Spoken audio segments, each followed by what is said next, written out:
This week, Icelandic poet, novelist, playwright, and visual artist Kristin Eiriksdottir talks about the difference between visual arts and writing. In visual art, you're closer to the material in a way. It's more hands-on. It's a material world that you're navigating. Whereas in writing, it's all in your head. Welcome to Writers' Voices with Monica and Caroline. I'm your host, Monica Hadley, and I am Caroline's daughter, and my mother, Caroline, is with me today. Yes. And why don't you introduce our guest, Mom? Okay, well, we have someone calling from Reykjavik, Iceland. Anyway, yeah. You know, Ron was stationed over there during the Second World War. Oh, wow. He was at the Air Force, and they had a base there. Yeah. Well. Okay, so Kristin is an award-winning novelist, short story writer, poet, and playwright. And her original edition of A Fist or a Heart, which is our book today, won the Icelandic Literary Prize in 2017, as well as the Women's Literature Prize in 2018, and was nominated for the Nordic Council Literature Prize in 2019. The novel took second place for the Icelandic Booksellers Prize and was selected as one of the best novels of 2017 by the Icelandic National Radio. She has published 7 books and had 3 plays staged. Her short fiction has appeared in Best European Fiction 2011. A Fist or a Heart is her first novel to be translated into English, which is very interesting. And so, and welcome to Writers' Voices, Kristin Eiriksdottir. Thank you very much. How'd I do on the name? Yeah, it sounded very nice. Yeah, it sounded good. And of course, that means Eric's daughter. Yeah, it's that's exactly what it means. So Eric's daughter is fine, actually. Yeah. So yeah. Kristin, tell me, is everyone in Iceland named somebody's son or somebody's daughter?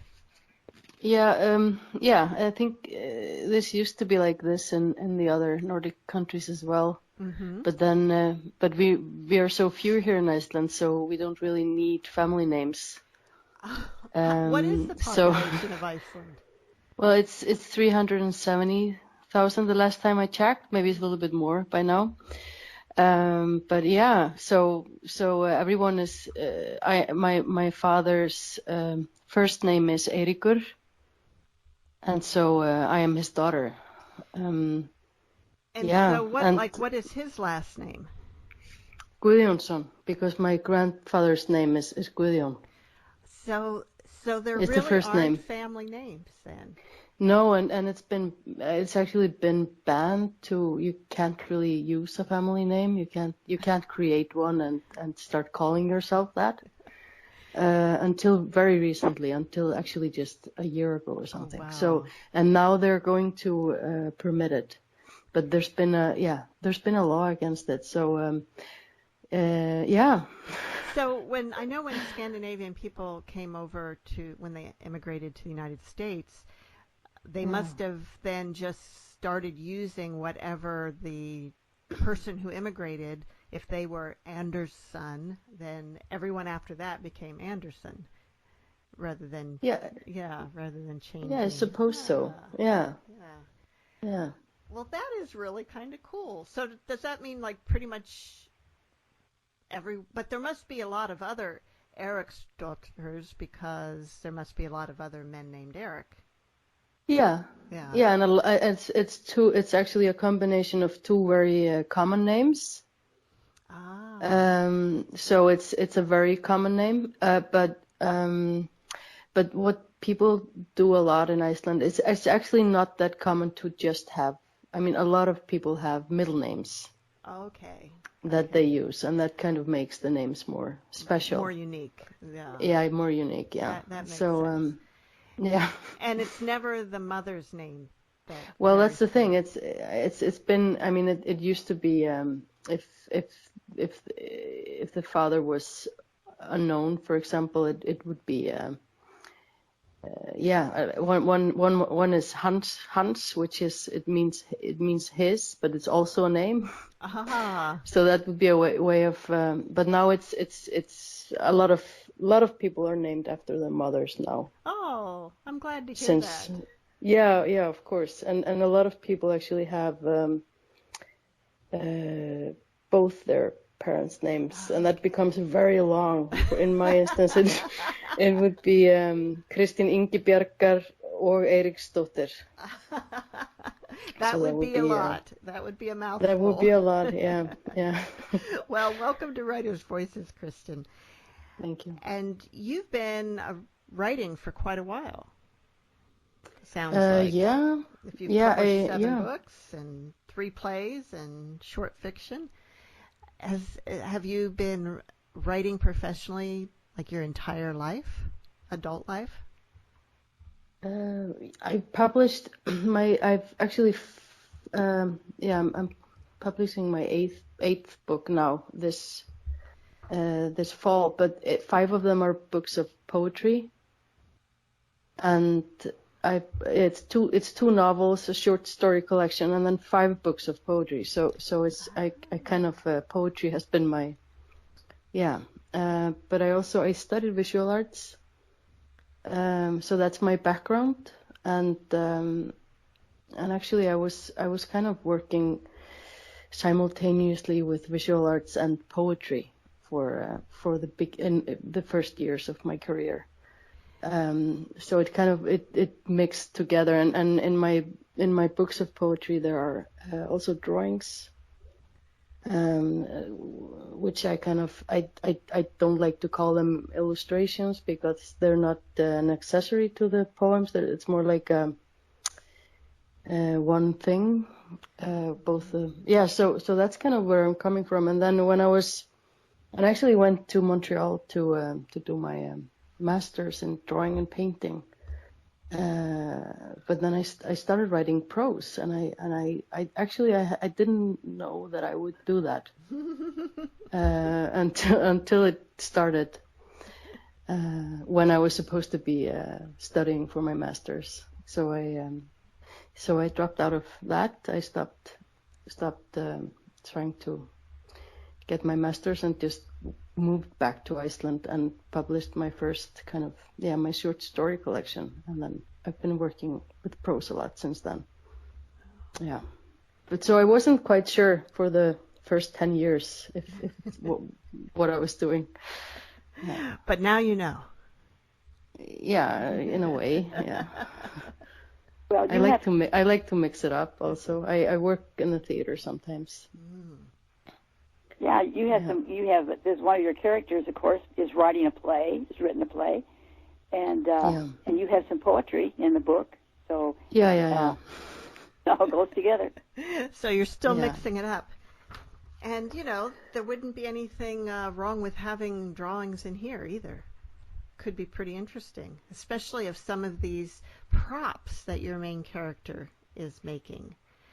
Why don't you tell us a little bit about that, and do you have experience with prop making, or why did this grip you so much, this idea of making these horror props that you kind of centered one of the characters around that? I'm going to try to answer this without making it too complicated. Okay. But it's a good question, because it's I think the kind of why I wanted to be in visual arts is that you're kind of you're closer to the material in a way. It's more hands-on, and it's not as it seems like you're more present in a way. You're kind of it's a material world that you're kind of navigating, whereas in writing it's more sort of it's subject matter. It's all in your head. You kind of you don't really think about your surroundings that much. You kind of you get into this different dimension. And I think it's a little bit about that, actually. It's about this woman who is very much you know, in the world, you know, and I mean in a physical sense in the world. But she's kind of losing that grip that she has had. Yeah. So she's kind of moving into poetry from sculpture, I guess. So, and she's losing that grip because of aging. Well, yeah, I mean, she's not that old. She's getting some form of dementia, and these are these are kind of the earliest stages. And I think that, I mean, the dementia has so many different ways of presenting itself. It's kind of in people's psyche. There are so many different ways it kind of happens. And in her case, it's not that common actually, but some people have these what we call hallucinations, I suppose. But yeah, people start seeing things that aren't really there, and along with kind of losing some bridges in her memory. So I mean but it's happening in a very subtle way. Well, yes, it is, because I wasn't, you know, when you're talking about that, I'd have to think, well, I'd have to go back and think about hallucinations, because I didn't enter the book thinking about, you know, the fact that she might not be a reliable witness to her own life at this point. And so I was believing until pretty far in, when I realized, oh, okay, that didn't really happen, did it? Yeah. Yeah. Yeah, and that's, I don't like the word hallucinations, because I think it all did happen. You know, I don't think she's making anything up, because it's also, I mean, it's her perspective, and I guess her way of perceiving her past is skewed, but she is collecting these events or symbols even in a new way, in a different order. And she's also kind of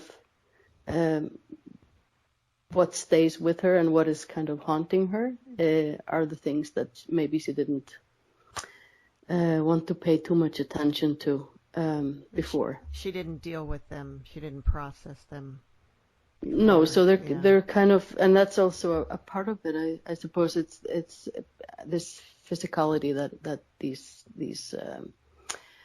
it has stayed with her physically in her body in a way, and not so much in her cognitive sort of way of perceiving the world. Because how I sense her is that she's been a very sort of you know, functional, rational woman.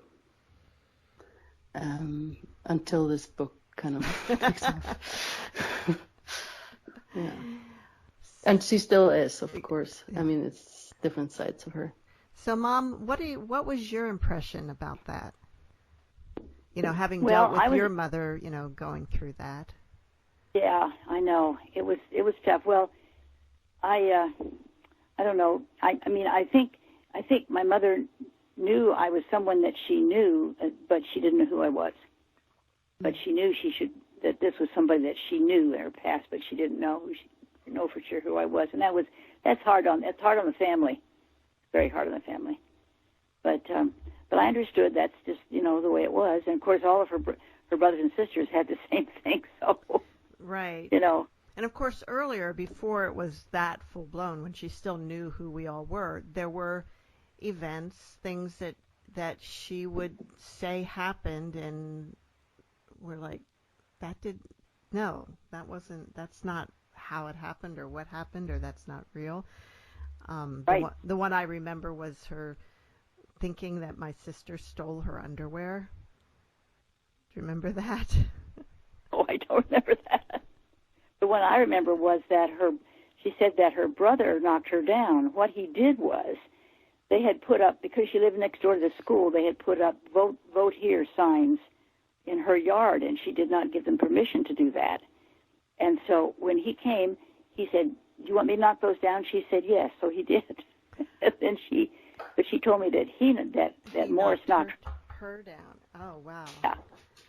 She didn't get it straight. So, and I said, "No, there's no way." But so there were times. Yeah, there were times. So Kristin, do you have personal experience with someone who's gone through this this change in perception? It's on my father's side. My grandfather had Alzheimer's, and on my mother's side, my grandmother and my mother have had Alzheimer's or a dementia, and they both died from it. Mm. So it's been very close to me. Mm-hmm. Sounds like Yeah. And do you think, yes, and I'm sorry. Is that what inspired you to write this? I think it did. I mean, it's a long story, obviously. Yeah. Yeah. So my mother, she was born in 1942, and she had me quite late. She was 39 when I was born, and she was a very, very good poet and a translator from Russian to Icelandic, and she lived and she moved to Russia and when she was 20, and she lived in Moscow, where she studied film directing, and then she moved on and moved to Cuba, and she lived there for another 6 years, and she published her first book of poetry when she was around 30, and she published a few collections, and they're very, very, very good poems. And how she earned money was mostly through translating from Russian to Icelandic, and she worked very hard. She translated, I think, most of Dostoevsky's sort of wow, bigger work into wow, and Chekhov and Bulgakov, and she worked a lot, and she did a fantastic job of it. So she was a very how to say this, she relied on her mind a lot in her life, and a very clever woman. And she was quite young when she got ill from dementia. I think Alzheimer is a word that is sort of an umbrella term. There are so many different forms. Yeah. So she was quite young when she was diagnosed, and we lived together for a while after she got ill, until she was too sick and had to go to a nursery home, and we were very close. So that's that's a very big influence on this work, and I think that it's been very important for me to make it clear that there's no character in the book that is based on my mother. They are all based on me. and they're about her illness. Because it's so important to kind of make that distinction between the person and the illness. Yes, that's a very enlightening point to make, actually. Yeah, exactly. So I was, and I started writing it. My mother passed away in November 2016, and I started writing it in December. So it's written very fast over a very short period of time, and it was published in 2017. So wow, that's fast. That is fast. yeah, things happen fast in Iceland when it comes to literature. It's a Dostoevskian hasty culture because of our system. We have a very good funding system in Iceland, but it kind of it makes people work fast because you have to produce a lot in order to get funding. So it's also it's not very uncommon to work this fast, just to make that sort of So are very point. many books published in Icelandic? Yes, there are. Yeah. I can't remember the statistics, but there are. So I mean, with the population of, you said 370 some thousand. Yeah, more. Yeah. Everyone must read a lot. Yeah,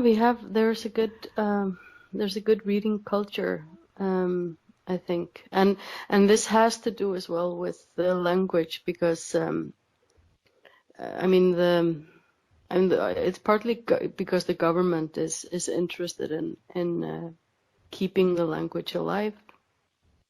So yeah, I mean it's with small languages like Icelandic. I mean, languages are getting extinct every day. So yeah, so there are some like this, for example. Writing in Icelandic is encouraged by having a very good funding system, and being an Icelandic writer Icelandic writers are very privileged in that sense, compared to other bigger countries. But I mean, and then again, we write in a secret language, so so it's hard so our books would never sell very much. Yeah, so it kind of needs government funding, because it's impossible to live off sales unless you write crime fiction. We'll talk about that in a little bit. Yeah. I just want to take a little break here and say you're listening to Writers' Voices with Monica and Caroline, and our guest is Kristin Eiriksdottir, author of A Fist or a Heart. So before we get into Scandinavian crime fiction, which we'll just talk about briefly, but I'd like you to read a little bit from A Fist or a Heart. Yeah. I would like to read from not the first. Yeah, here. I met her the day after the boxes were found, which is so typical of this whole story that it all flows together in my mind. Ellen flows up, out of and down into the boxes, lost, found, stolen cardboard boxes. Not long before, white flies had shown up yet again. I'd already tried all sorts of things, vinegar, dishwashing, liquid, all that stuff. Separated the plants, sprayed them, dried them out. The flies always came back until at last I gave up and threw the plants out. It was rough. They were all from people I cared about, most of whom were dead. I'm not saying, mind you, that I was devastated or that I'd cried, but it was very trying all the same. A week later, something happened that I also associate with Ellen Eiriksdottir and the 3 boxes.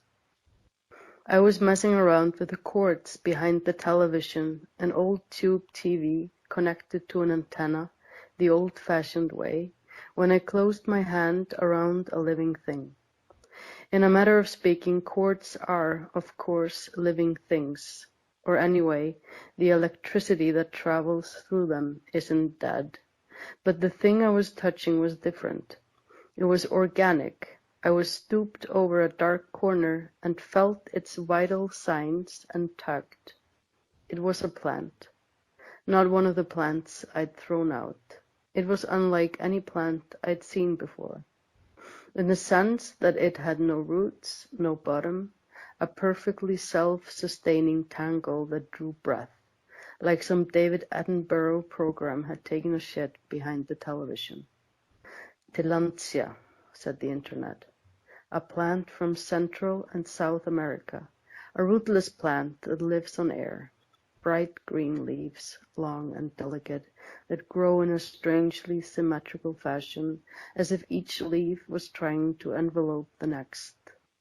Like some kind of orgy, and I peered into it, searching for something that might be the beginning or the middle, but I found nothing.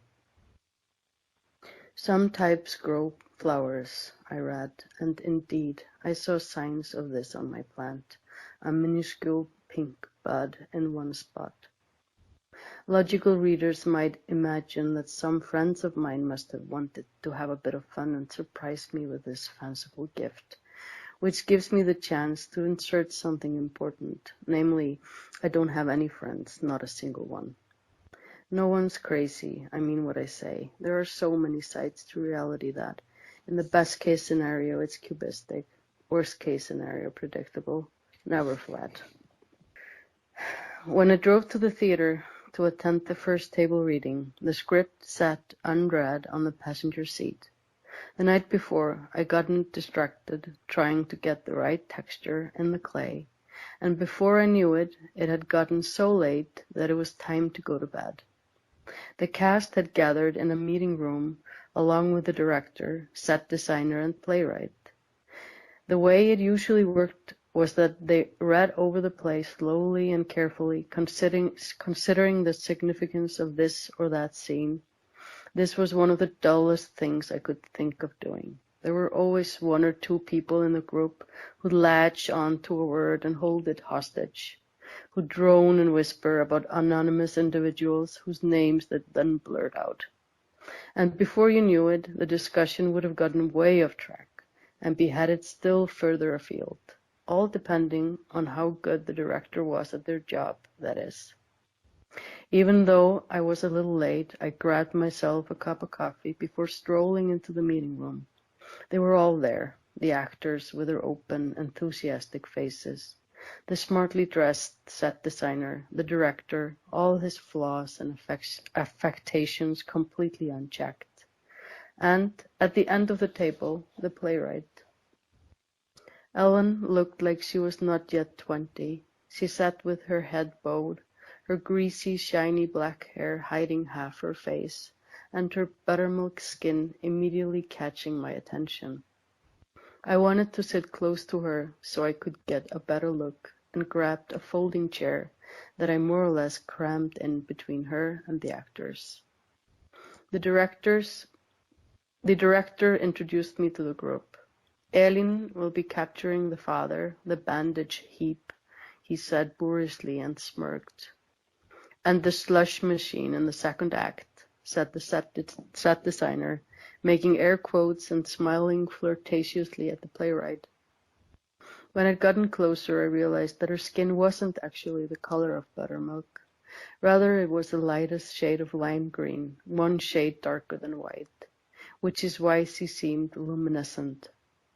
What was, nevertheless, most peculiar about this skin of hers was how thick and supple it was. Her pores were so small as to be invisible. Her skin was so thick that you couldn't see her veins anywhere. Her skin was the exact same pale white lime green all over, like a cheap doll. If I had to make a wax figure of Eiriksdottir, she'd look artificial. Unlike the rest of her visible hair, Ellen's eyelashes were white, which muted her whole appearance. How odd, I thought. I peered at her scalp to check whether her hair was colored, and immediately saw the fresh shadow of hair dye. 2 showers would take it out completely, but a few inches of white roots were already on display. She was wearing a white t-shirt that looked dirty, although in all likelihood it had just been washed so much that it was starting to pill. With the shirt, she'd paired shiny sweatpants that buttoned down the sides, white gym socks with blue and red stripes, and black patent leather shoes, like a vagrant. I'd noticed this trend and was puzzled by it. All these young, attractive people who slouched around in rags that had been bought at some co-op in the 90s and then worn by a goose farmer for years on end, sold at the Red Cross charity shop, and were now recontextualized by youth and beauty. If I dressed like Ellen Eiriksdottir, I'd be dismissed as a bag lady on sight. I glanced around for a sweater or jacket, but saw nothing that might belong to her except for a crumpled, tacky acrylic sweater over in the corner. Who throws their sweater on the floor during their first meeting in a new workplace, I thought, feeling unexpectedly concerned for the young playwright. I pictured her mother, exhausted, tidying up as she went, always complaining and full of self-pity, while simultaneously neglecting to teach her child how to behave at the most basic level. I wonder how her mother's doing. That would be a good place to stop. That's, although to be honest, I could listen to you read the whole book. Oh, really? In my accent? Yeah, I love your accent. And the book sounds, I mean, you get this reading it too, but even more so when it's read out loud and even more so when it's read in your accent, how poetic and how flowing and how full of imagery it is. Thank you. And I was so lucky with the translator, Larissa Kaiser. Yeah, she really I'm really happy with her translation.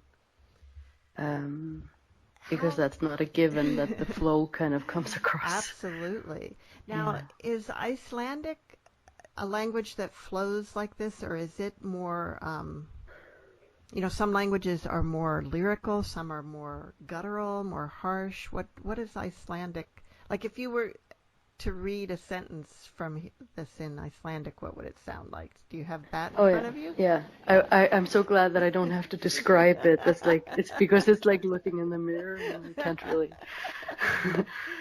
So let me read you a sentence. Ég sá feigð á fólki og vissi yfirleitt af því þegar ég kvaddi í síðasta sinn. Reyndar hafði ég líka stundum rangt fyrir mér, en oftast rétt en rangt. Oh, that sounds pretty great. Yeah? Yeah. It does? It does. I have no idea what you're saying, but it sounds wonderful. Yeah. Good. Is Icelandic a very difficult language to learn for foreigners? I think it is, yeah. It's very gendered, and yeah, I'm not good at talking about grammar and English actually. It's not my strong suit. But yeah, it's grammatically complicated. So, Mom, you said that Ron was stationed in Iceland. Did he learn any Icelandic when he was there? Well, of course, he was on base most of the time. Yeah. Probably not. Yeah. He never told me anything about it, but except that he thought it was a beautiful country. And yeah, this was during World War II. My stepdad would have. Okay, I was curious to know who Ron was. Yeah. Yeah. And he's since passed away, but yeah. So is the base still there? The base is no longer here. They moved. But it's only been a few years since they did. So. Now, are most Icelandic people? Do most of them have Danish heritage? No. No. Okay. Icelanders are. The settlers came from Norway. And most of the men came from Norway, but a lot of the women were actually Irish. Really? Yeah. How'd that happen? Well, I guess they were Irish. I'm not sure. There are theories. This was a while back. Okay. Long before your time. Yeah, but yeah, sure. And Denmark and Iceland, of course. I mean, Then Iceland was Danish until 1940. So back to A Fist or a Heart. And you talked about your translator. Now, your English seems flawless, as far as I can tell. Did you ever consider translating yourself? I do translate, and I translate mostly for theater. Ah. Yeah, and I really enjoy that, doing that. So why did you not translate your book?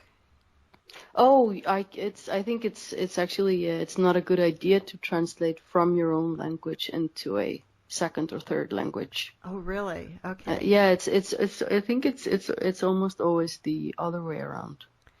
Oh, that you're translating from another language into your language. Yeah. Okay. Yeah.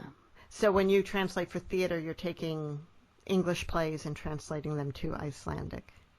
Yeah, exactly. So is theater a really big deal in Iceland? Yeah, I think it is. I mean, we have two big theaters, and then there are some smaller, more independent ones. But yeah, and there are many shows each year, and yes, it's a big thing, and I love it. So you mentioned, or in your bio it said you had written 3 plays for theater? Yeah, I've written three plays. One of them in collaboration with Kristin Eiriksdottir, and then I've also written a radio play. Oh. Yeah, and that was really interesting. Yeah, I really like trying new forms. I really enjoy that. Yeah, and that happened. The radio play happened at a massage parlor. Yeah. So that was interesting too. Yeah. You mean it was set? The setting was? Yeah, was setting. Yeah, parlor? that's where it kind of happened. But yeah, I mean, but obviously it was floating in the air on the radio. Yeah. So you have obviously then some experience with the table reading that you write about. Yeah. In I theater. do. And yeah. And do you personally have the same opinion of it as Aileen did? No, not really. I enjoy the talk, listening to all the talk. And have you ever been involved in prop making, or no, I haven't. Special effects or whatever it is? Yeah.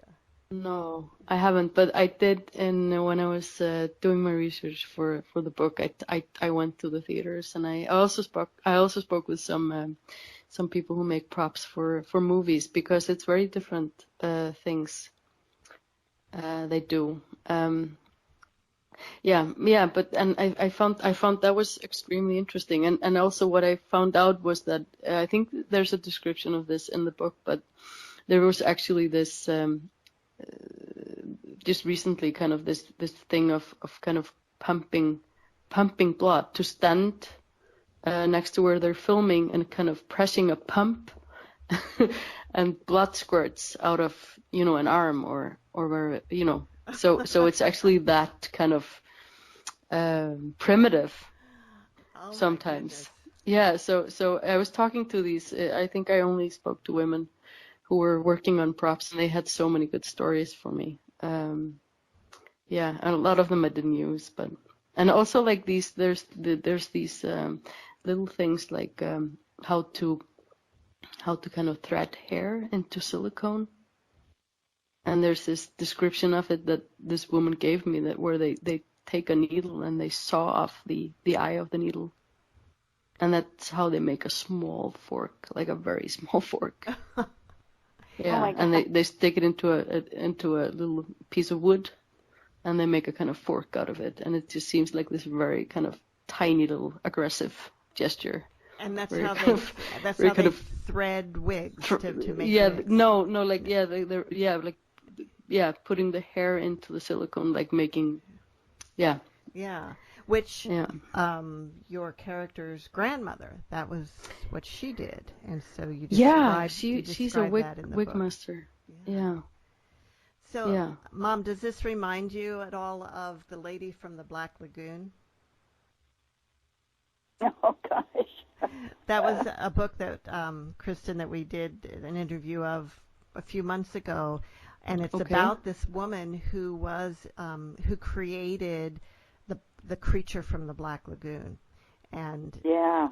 you know, and it reminds me of your character in these creatures that she's making Yeah. for movies remind me of that. And this woman was in the 40s, I think, and she basically got written out of history because it was a woman, and her boss was jealous of the fact that she was getting all this attention, and so the author, Mallory O'Meara, who also makes horror movies and props for horror movies, got very, very interested in, or costuming for horror movies, got very interested in the history of this woman and wrote a whole book about it. So, yeah. Oh, I have to read that. Definitely. Sounds very, very interesting. It was really interesting to read. Yeah. Yeah. So, how did your book get published in English? You know, what was the it's in the United States. So, how did that happen for you? Well, my agent did it for me. So I had no. It wasn't my doing. But I'm very happy that Amazon Crossing was wanted to buy it because it's not that common actually to be translated into English when writing in a different language. You have so many good books in English that are written in English. Right.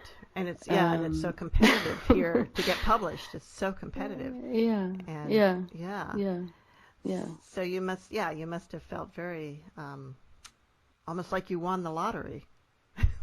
Yeah, in a way where I guess, like I said before, it's like writing in a secret language, writing in Icelandic. So now also I think I really like that I can send my friends a copy of my books, even if they're not English speaking, but everyone can read English, So it's kind of it's like it opens up into all kinds of languages, having an English version of my work. I know. I've always felt very fortunate to have been born in an English-speaking country because, it's almost anywhere you go, you can find someone who speaks English, and it just makes getting around in the world so much easier. But it makes us lazy too, because you don't really have to learn any new languages. Exactly. And even if we do learn it, we don't often get a lot of opportunity to speak it. And so then it gets rusty, and we don't get any better. You have to really make an effort. Yeah. To be bilingual. Yeah. Do they teach English in the schools in Iceland? Or? English is it's obligatory. It's the first language that children learn in oh in my school. Gosh. Yeah. But we learn it from everywhere. I think the kids learn it from television, from songs, I think. Oh sure. Yeah. Are very many movies made in Iceland? Not very many, but there are movies made in Iceland, absolutely, and some very nice ones. Yeah. Especially in the for sure. So you've done poetry, playwriting, radio play, short stories, novel. Is there any territory in the literary world left to conquer? I should try to write a film manuscript. Yep, I suppose. That would do it. That would be the one. Yeah. And nonfiction. A memoir. Oh yeah. I love fiction. I really love fiction. I don't think I would ever write So anything else, anything nonfiction. So earlier you mentioned crime fiction as the one type of kind of Icelandic writing that maybe crosses over into English a little more often. do you have any interest in writing that? Yeah, sure. Yeah. I would love to. Yeah. I'm actually a fan of Scandinavian crime fiction. Yeah. Joe Nesbo and Yeah. trying to remember who some of the other ones are that I've read. Of course, all the Girl with the Dragon Tattoo books, and I just finished watching a TV series that's set in the Arctic called Fortitude. I don't know if you've heard of that or not, but it definitely has that. Mhm. So is Icelandic crime fiction is it similar to the other Scandinavian countries? And is Iceland considered a Scandinavian country? Iceland isn't a Scandinavian country because Okay. it's a geographical description. Okay. Scandinavia is it's the Sweden and Norway and Finland, and it's You're right. but it's I think some Icelanders think that we are a Scandinavian country. I think mostly because there's a Björk lyric that where she says, I tried to organize freedom, how Scandinavian of me. That was very confusing of her. Okay. Okay. So but what was the question? The question was whether Icelandic crime fiction is similar to Scandinavian crime fiction. Yes, it is. There's a lot of snow and it's very bleak. Yeah, that's the word. A lot of bleakness and it tends to be kind of dark. Yeah. Now, do you have the really, really long winters and just really short days in the winter and really long days in the summer? Yeah. It's very extreme, and I think I was talking about this with someone the other day about writing about nature, and I mean Iceland is kind of it's mostly known for its nature because it's the biggest desert in Europe, and the nature is really incredible in Iceland, and a lot of writers write about the nature, and of course but then I haven't ever done that. I've never kind of written anything about the mountains or the desert. So I was talking about this with someone, and then I realized that I'm always talking about nature in my work. The weather is always there. The weather is always there. And it's not because I decide to write about the weather, but it's because it's such a big part of my consciousness. Because you might have icy wind before noon, and then it gets really hot in the afternoon, and it just changes so fast. You're never dressed the appropriate way, never ever. Wow, that's interesting. So yeah, we have weather. I mean, it's so windy in Iceland. Yeah, and dark and bright. Maybe that's part of why there's such a reading culture, because especially in the winter, you want to stay indoors by the fire. Yeah, absolutely. You can't go to the movies in this weather. No, that's true. Wow. Mm-hmm. So, what is your next book? You say you have another one coming out. Yeah, I have a poetry collection that's coming out now, but I'm working on a novel. I'm kind of in the midst of it. I feel very good. I always feel very good when I'm in the middle of writing stories. It's kind of my I think that's why sorry? When you start a novel, like when you started A Fist or a Heart, did you know what was going to happen, or do you just start with characters and the story kind of builds from that? With The Fist or Heart, it was I knew where it was going, but it was very kind of organic the way it happened, and I feel like I kind of feel like when I write, it feels very organic. It's kind of like this inner compass. So I'm not organizing or kind of writing out the plot line a lot, but I know where it's going, and I'm just following it. Yeah. Kristin, would you mind reading on page 142 in the middle of the page? There's the paragraph where the title comes from. Would you mind reading that to us? No.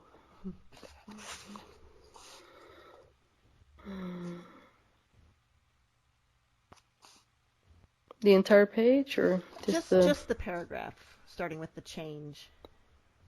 Mm-hmm.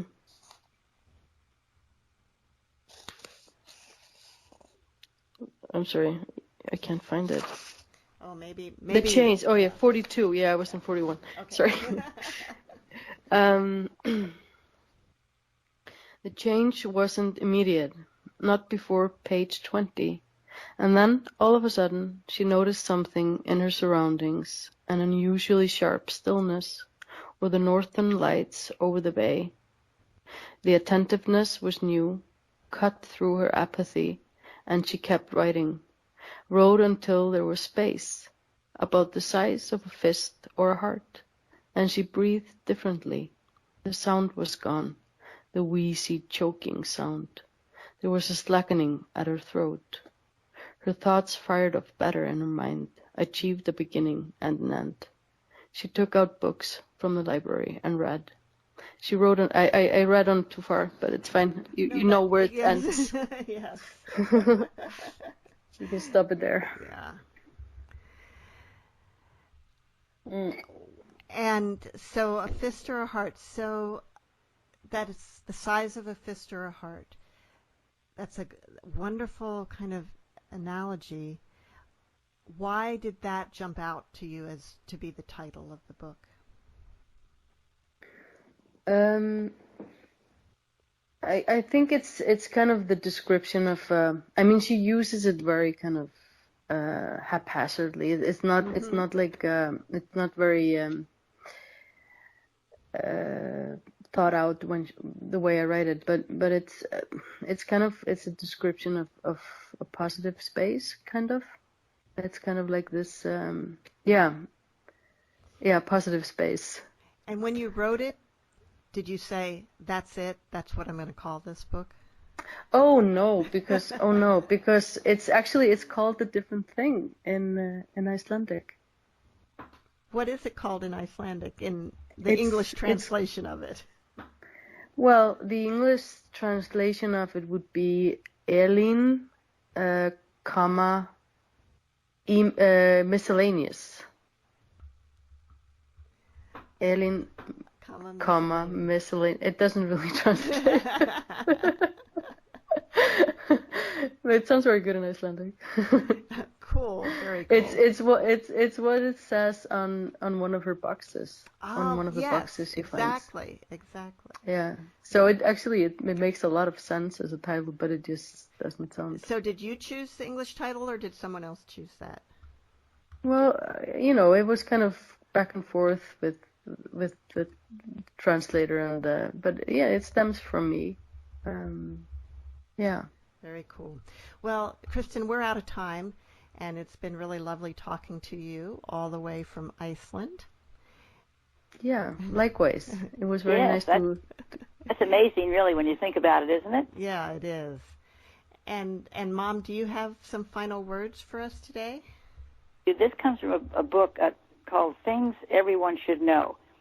It's not what happens to you that counts as much as how you respond to what happens to you. Those are good words of wisdom there. Yes, wonderful. Yeah. Well, thank you. And I would like to read your poems, but I can't read Icelandic, so I guess I'll have to wait till they get translated. Yeah. But thanks for being with us today, Kristin. Very nice to meet you. And see you all next week on Writers' Voices.